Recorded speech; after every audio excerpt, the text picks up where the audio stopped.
में आ गए। वीरेंद्र जी, ये कौन है झांगुर बाबा और कैसे इतना बड़ा नेटवर्क उत्तर प्रदेश में चलाता रहा? इतना समय क्यों सिक्योरिटी और इंटेलिजेंस एजेंसीज को लगा इसको पकड़ने में, और क्या वाकई में ये बहुत बड़ा स्कैंडल था? देखिए, जिस तरह से तस्वीरें हैं वो बताती हैं कि नेटवर्क काफ़ी बड़ा है, इसमें कोई शक नहीं, क्योंकि मुंबई का कनेक्शन जुड़ गया है। मुंबई झांगुर बाबा आते जाते रहते थे, और जैसा कि अभी बताया लोगों ने कि ये गरीब परिवार में रहे, काफ़ी दिनों तक भीख मांगकर इन्होंने गुजारा किया। फिर ये साइकिल पे नग और अंगूठी भी बेचे हैं। फिर ये मुंबई चले गए, और मुंबई में ही इनका जो जलालुद्दीन और झांगुर की जो पत्नी है नीतू बोहरा, जिनको वो नसरीन बनाकर लाए और उन्होंने इस्लाम अपनाया, उनके साथ आई।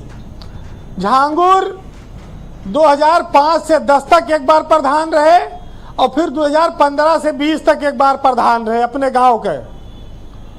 और उनका गांव रेहरा माफी गांव है, जहां पर वो 2 बार प्रधान रहे हैं।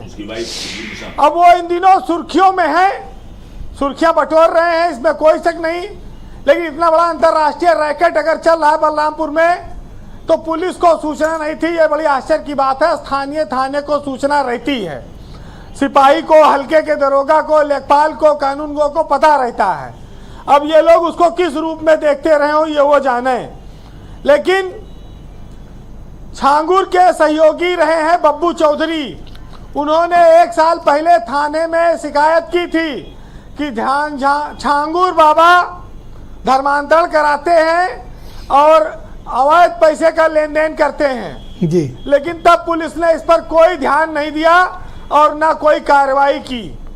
ये 1 साल पहले की घटना है, पुलिस में शिकायत हुई थी। आज 500 करोड़ का नेटवर्क लेन देन, तमाम सारी बातें आ रही हैं, और ये भी कहा जाता है कि वो गरीबों के, मजदूरों की बच्चियों को, बेटियों को लाखों रुपए का लालच देकर धर्मांतरण कराते थे जी।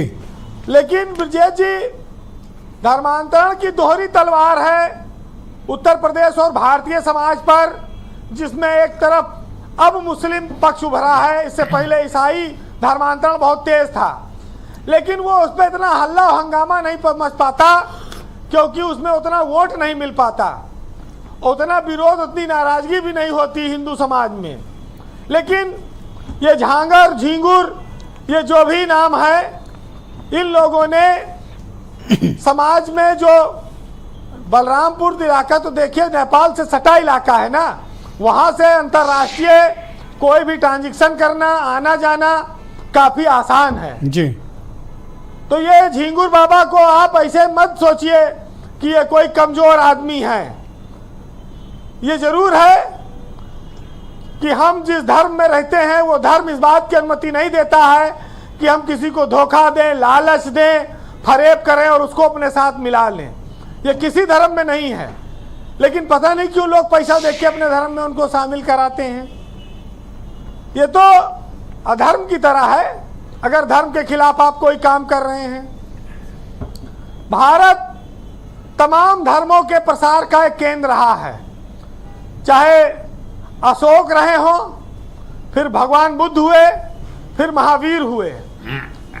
एक देश नहीं, कई देशों में इन्होंने धर्म का प्रचार किया और उसके अनुयायी बने जी। ना कोई लालच दिया, ना पैसा बांटा, ना कोई धोखा दिया।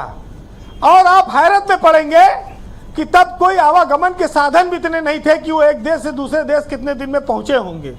ना जहाज था, ना टेलीफोन था, ना व्हाट्सएप था कि मैसेज भेज के गुमराह कर दो। कोई व्यवस्था नहीं थी, संचार साधन नहीं थे इतने।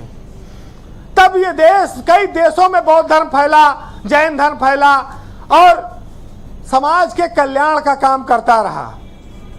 लेकिन आज यहाँ फंड भी मिल जाता है और टेलीफोन भी है, मोबाइल भी है, सब है जी वीरेंद्र जी। बिना फंड के भारतीय मनीषियों ने हजारों और सैकड़ों साल पहले धर्मों का प्रसार करके दिखाया। जो मानवता के लिए उपयोगी है वो चीज उन्होंने मानी है।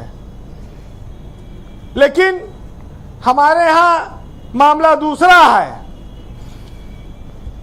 धार्मिक कट्टरता और ये बताती है कि जाहिलियत जी उसकी वजह से फैल रही है।